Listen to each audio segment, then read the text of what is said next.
कि अगर ये यूपी में हो रहा है जो कि अखिलेश जी कह रहे हैं, तो फिर तो ऐसे हर स्टेट में जहां कांग्रेस की सरकार है या अलग पार्टियों की सरकार है, वहां पर वो उन सरकारों को वोट करने के लिए भय पैदा करते हैं। ऐसी सोच क्या हम वोटरों के बीच ले आएंगे तो फिर तो हो गया वोटिंग। सुचारिता जी, हमारे यहाँ लोकतांत्रिक व्यवस्था है। इलेक्शन कमीशन ने जो प्रक्रिया तय की है उसमें कोई भी प्रश्न नहीं उठा सकता, लेकिन अखिलेश ने कोई बात करी तो उसको इलेक्शन कमीशन को संज्ञान में लेना चाहिए। अखिलेश भी बड़े विपक्ष के नेता हैं, लेकिन बुर्का हटाने की बात जो चेकिंग की हो रही है बार बार, उस पर मैं कुछ कहना चाहूंगा। जो टेबलें लगती है वो भी मतदान केंद्र से एक डिस्टेंस होता है उसके दूर पे लगती है।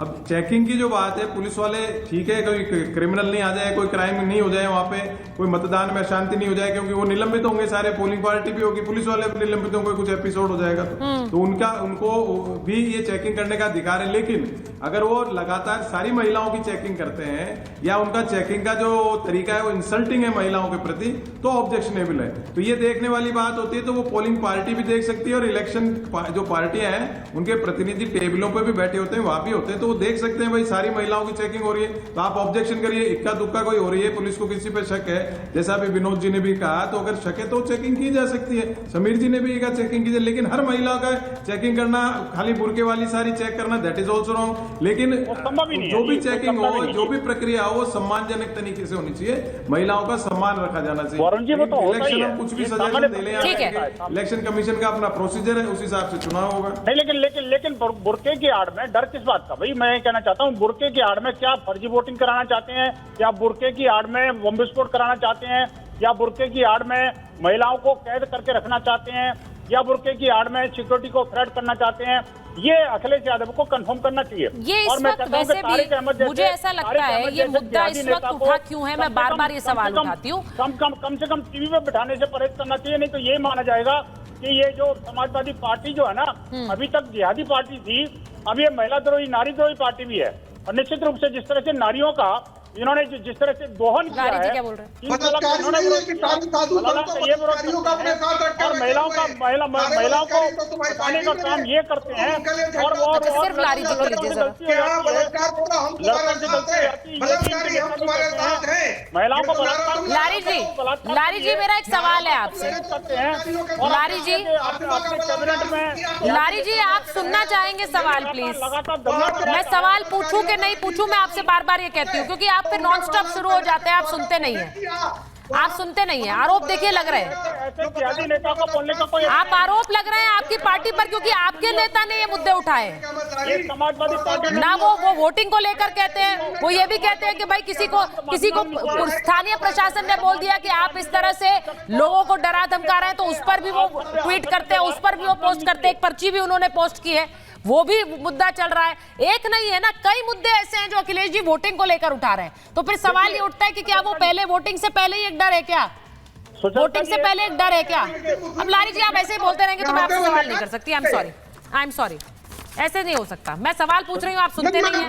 ये भी तरीका नहीं है कि सवाल किसी का हो और मेरे ऊपर कर दिया जाए। मैं आपसे सवाल पूछ रही हूँ, आपसे मुखातिब हूँ, आप बोले जा रहे हैं। बताइए जरा, पूछू कि नहीं पूछू? बार बार पूछ रही हूँ, लेकिन तब भी आप सुन नहीं रहे। शिवम जी को लीजिए, शिवम जी को लीजिए, समाजवादी पार्टी के नेता है, शिवम जी को लीजिए और अरुण जी को लीजिए। मेरा सीधा सवाल ये है कि जो महाराष्ट्र में हुआ है, अब मैं इस मुद्दे पर आती हूँ जरा। शिवम, आपके ऊपर और आपकी पार्टी पर जो गंभीर आरोप लगे हैं, और वो आरोप जो गंभीर लग रहे हैं, और महाराष्ट्र में कुछ घंटे बचे हैं वोटिंग से पहले, उससे पहले लगे हैं। देखिए पूरा का पूरा विपक्ष एकजुट हो गया इन आरोपों पर, क्योंकि उन्हें लग रहा है कि एक ऐसा मुद्दा मिला है बीजेपी के खिलाफ। ये जो तस्वीरें हैं जिसमें विनोद तावड़े दिख रहे हैं और सब लोग नोट लहरा रहे हैं, ये कैसे अचानक से ये तस्वीरें सामने आ गई? आपको लग रहा है ये प्लांटेड है? क्योंकि बहुत से लोग ये तस्वीर देखेंगे, बहुत से लोग विश्वास करेंगे इस पर कि यही हो रहा था वहां।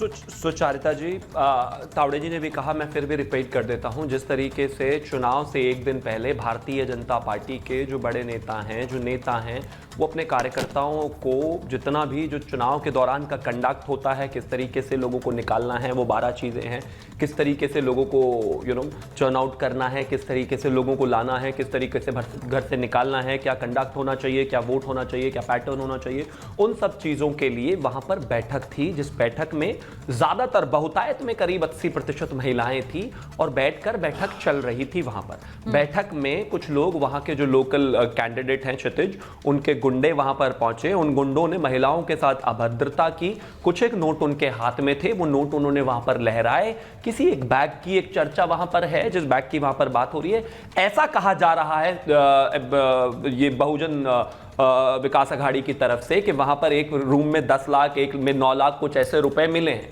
ना ही उसका अभी कुछ वीडियो है, ना ही वो 10 लाख और 9 लाख का भी कुछ मिला है, ना ही 5 करोड़ मिले हैं। ये आखिरी चुनाव के बिल्कुल दिन पर अटेम्प्ट है कि किसी भी बिल्कुल चेक करा लीजिए, सीसीटीवी चेक कराइए। 4 एफआईआर ऑलरेडी हो चुकी हैं, चुनाव आयोग ऑलरेडी उस पर मॉनिटरिंग कर रहा है। मैं कहता हूं कि हर चीज, अब मैं रिपब्लिक के ऑफिस हर दूसरे दिन डिबेट में आता हूं। अगर मेरी गाड़ी में 5 करोड़ रुपया होगा, वो दिखेगा, वो आते दिखेगा, वो जाते दिखेगा, वो रखते दिखेगा, वो बांटते दिखेगा, वो 5 करोड़ कोई ऐसा तो है नहीं। ये मामला जांच के दायरे में है। इस मामले पर राजनीति, इस मामले पर बयानबाजी भी होगी, राजनीति भी होगी, ये बिल्कुल क्लियर है। लेकिन मैं एक चीज कहना चाहती हूँ, क्योंकि खुद मैं एक महिला हूं और यहाँ पर जिस तरह के कमेंट्स हुए, मैं बस ये कहना चाहती हूँ कि महिला नुमाइश की बात तारिक जी ने कह दी।